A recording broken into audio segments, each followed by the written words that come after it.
अस्सलाम वालेकुम, मेरा नाम नईमुल्लाह और आज हम डिस्कस करने जा रहे हैं कि आपने जो इंग्लिश ऐसे का इंट्रोडक्शन लिखना है वो आपने किस हिसाब से लिखना है। क्योंकि बहुत ज़्यादा एक मिथ पाई जाती है कि इंट्रोडक्शन जो है वो आपका इस तरह होना चाहिए, उसमें ये चीज़ें जो है उनको आपने ख्यालात में रखना है। तो ये जो इंग्लिश ऐसे का जो इंट्रोडक्शन है ये आमतौर पर जो हम आजकल रूटीन में ग्रेजुएशन तक हम ऐसे लिखते हैं उससे डिफरेंट क्यों होता है। जब आप ग्रेजुएशन तक आप ऐसे लिखते हैं तो उनमें आपने क्या करना होता था, आपने एग्जाम पास करना होता था, आपने अपनी कंपोजिशन को शो करना होता था। लेकिन जहाँ पीएमएस या सीएसएस के एग्जाम जो होते हैं उनमें जब आप इंट्रोडक्शन लिख रहे होते हैं तो आपने अपनी कंपोजिशन, आपके सेंटेंस स्ट्रक्चर के साथ साथ आपने शो करना होता है कि आपके अंदर कितनी एक विल पाई जाती है कि आप किस तरह चीज़ों को देखते हैं और आपने उनका 360 एंगल्स के साथ से आपने स्टडी की हुई है या नहीं की हुई है। आप जो है करंट सिनेरियोज के अंदर अगर आपको कोई एक सिचुएशन दी जाए उसको आप किस तरह हैंडल करेंगे, क्योंकि इस एग्जाम के बाद आपने अहम पोस्टरों पर काम करना होता है। तो इस लिहाज से आपकी जो नोटिंग ड्राफ्टिंग है उनको बहुत अच्छे तरीके से जज किया जाता है एग्जाम से पहले कि आपके अंदर ये क्वालिटीज़ हैं कि आप एक अच्छा ऐसे या एक अच्छी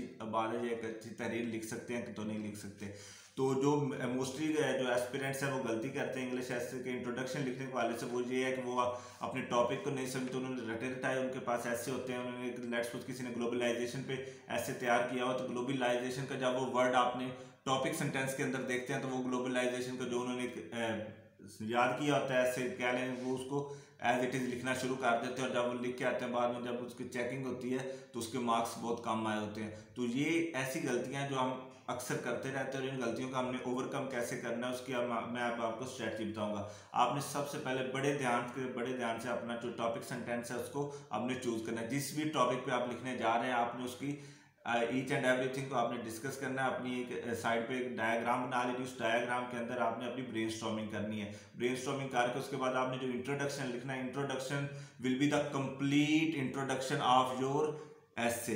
अगर आप कंप्लीट इंट्रोडक्शन का मतलब यहाँ पे क्या है, आपने उसमें जो जो आपने आर्गुमेंट सेंटेंस देने हैं, जो जो एग्जांपल देनी है, किस तरह आपने उसको लेके चलना है और एंड पे किस चीज़ पे कंक्लूजन देनी है, वो सारा कुछ आपके इंट्रोडक्शन में होना चाहिए। इसके लिए अब हम क्या करेंगे, एक केस स्टडी के तौर पे हम एक ऐसे का जो टॉपिक है उसको लेते हैं और फिर उस पर देखते हैं कि हमने किस तरह उसकी ब्रेनस्टॉर्मिंग करनी है। ये ऑन द स्पॉट अभी मैं ब्रेनस्टॉर्मिंग करूंगा ताकि ये है कि ना पहले हमने कुछ चीज़ें की हुई हैं तो हमने लिखनी है। इंट्रोडक्शन के लिए ब्रेनस्टॉर्मिंग आपने कैसे करनी है, लेट्स सपोज ये मेरे पास एक पेपर है पीएमएस 2017, इसका एक हम टॉपिक ले लेंगे। आप अगर पास पेपर किसी के पास है तो वो उनमें से देख सकता है कि यहाँ पे एक आया है टॉपिक का 4 नंबर पे टॉपिक है, can globalisation and nationalism coexist in the long run.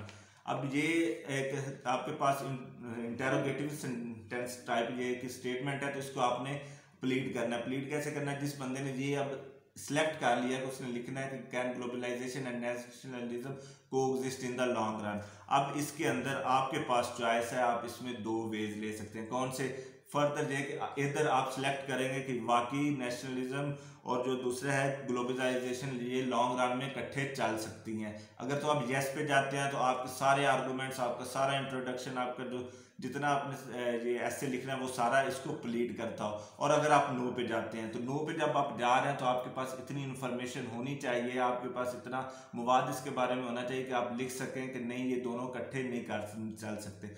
तो जब इसमें अगर लेट्स सपोज आप येस पे चले जाते हैं ग्लोबलाइजेशन एंड नेशनलिज्म, तो इसके इंट्रोडक्शन में ये नहीं आपने लिखना कि ग्लोबलाइजेशन की डेफिनेशन क्या है, नेशनलिज्म की डेफिनेशन क्या है। ये चीज़ें आप डिफाइन कर सकते हैं 1-2 लाइंस के अंदर दरमियान में, इससे ज़्यादा इसके बारे में आपने कुछ भी नहीं लिखना। आपने किस चीज़ के वाले से लिखना है, आपका जो टॉपिक सेंटेंस है वो है कि क्या दोनों इकट्ठी एग्जिस्ट कर सकते हैं। अगर आप कहते हैं यस ये दोनों इकट्ठी एग्जिस्ट कर सकते हैं तो फिर आप क्या करेंगे, आप लिखेंगे कैसे कर सकती हैं। आपने कहना है यस, तो यस के आगे हाउ, व्हाई, इस चीज़ का आप इसके अंदर सेंटेंस के अंदर क्वेश्चन भी यूज कर सकते हैं। If you are selecting that it can exist तो आप कहेंगे यस इट कैन एग्जिस्ट, हो उसका आप अगर क्वेश्चन मार्क डालेंगे उसी का आप आंसर देंगे। किस तरह करेंगे, आप उसमें ग्लोबल एग्जांपल्स लेंगे। आपका इंट्रोडक्शन सारा जो होगा इस वाले से होगा कि ये एग्जिस्ट करती हैं। अगर आपने यस किया, अगर नो किया तो इसके वाले से। उसके बाद नेक्स्ट पैराग्राफ में चाहे आप इनकी थ्योरीज डालते रहें, इनका बैकग्राउंड डालते रहे, ये ग्लोबलाइजेशन क्या है, नेशनलिज्म क्या है, वो चीज़ें आप कर सकते हैं। लेकिन जो आपका इंट्रोडक्टरी पैराग्राफ है उसमें आपने अपने टॉपिक सेंटेंस को प्लीड करना है।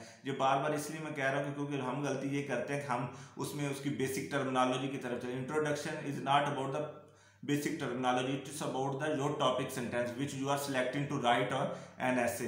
तो ये बात आपने हमेशा ध्यान में रखनी है। जब भी कोई ऐसे लिखना है तो उसका इंट्रोडक्टरी पैराग्राफ, जब उसका जितना आप इंट्रोडक्शन लिखेंगे, एक तो आपने आउटलाइन में उस बात की, इस चीज़ की गलती नहीं करनी कि वहाँ आपने अपना हेडिंग इंट्रोडक्शन लिख देते हैं कि आउटलाइन के अंदर ये आप इंट्रोडक्शन नहीं है कि आप उसमें ये लिखेंगे इंट्रोडक्शन की बजाय आप अगर उसमें येस पे जा रहे हैं तो yes globalisation and nationalism can coexist in the long run, ये आपका है इंट्रोडक्शन ही, लेकिन इसको आपने वर्ड्स के अंदर लिख लिया। जब ये लिख लेंगे तो जो आपका एग्जामिनर है वो चेक कर लेगा, वो ये नहीं कहेगा कि इसने पेट पैटर्न के ऊपर चला, क्योंकि जितना आप डिफरेंट चलते जाएंगे अपने जो आम बाकी एस्पिरेंट्स है, 10 अगर एस्पिरेंट्स ने एक सेम चीज़ को फॉलो किया और 11th का जो उससे डिफरेंट आ रहा है तो लोग जो है डाइवर्सिटी को पसंद करते हैं। जो एग्जामिनर है वो भी देख रहा होता है कि ये कितना डाइवर्स चल रहा है।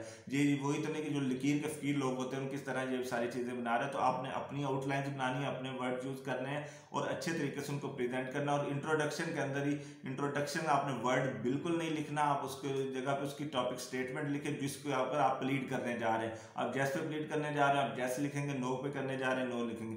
इसी तरह कोई एक और टॉपिक देख लेते हैं। लेट्स सपोज नेक्स्ट है the relevance of organisation of Islamic cooperation, यानी कि OIC in the global political scenario and its role in promoting and protecting interest of the Muslim world. इसी से आगे 2017 के ये पेपर के अब इसका ये इतना जो है, इसमें आप लोग इंट्रोडक्शन की बजाय वहाँ पे लोग क्या लिखेंगे, सबसे पहले जो गलती करेंगे वो लिखेंगे व्हाट इज OIC, ठीक है। तो आप उसने आपसे ये नहीं पूछा कि OIC क्या है, उसने ये पूछा कि आपने OIC की रेलिवेंस बतानी है, किस हवाले से बनानी है कि जो करंट आपका पॉलिटिकल सिनेरियो उस हवाले से, और ये किस तरह मुस्लिम के जो राइट है, ठीक है, जहाँ उनको प्रोटेक्ट कर रही है, उनके इंटरेस्ट को ये बिल्ड कर रही है, ये वर्ल्ड पे आपके जो मुसलमान है उनको किस तरह प्रोटेक्शन दे रही है। तो इस वाले से आपने जो, अगर आप कह रहे हैं कि ये वाकई दे रही है, तो किन किन लिहाज से, किन किन फॉरेन अफेयर्स के ऊपर जो आपके जो दूसरे कंट्रीज है, नॉन मुस्लिम कंट्रीज है, उनके साथ रिलेशन को बिल्डअप करने में, ठीक है, उनके साथ जो एग्रीमेंट, ट्रेड एग्रीमेंट करने में, उनके साथ जो आपके डिफेंस के एग्रीमेंट करने में, तो ये सारा डाटा आपके जेहन में होना चाहिए। आपको ये नहीं आपने लिखने लग जाना कि OIC क्या है,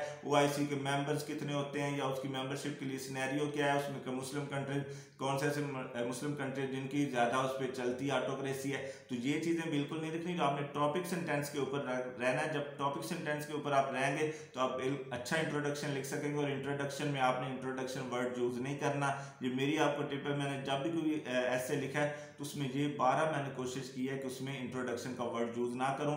जो आप मेरा टॉपिक दिया उसी को मैं प्लीड करूँ, और उसके ऊपर जो मैं अपना एक माइंड बना के लिखने जा रहा हूँ उसी माइंड के मुताबिक मैं उसकी स्टेटमेंट लिखता जाऊँ। उम्मीद करता हूँ आपको इंट्रोडक्शन के हवाले से एक वीडियो थी ये पसंद आई होगी, और हमारे चैनल को सब्सक्राइब कीजिए। बहुत शुक्रिया।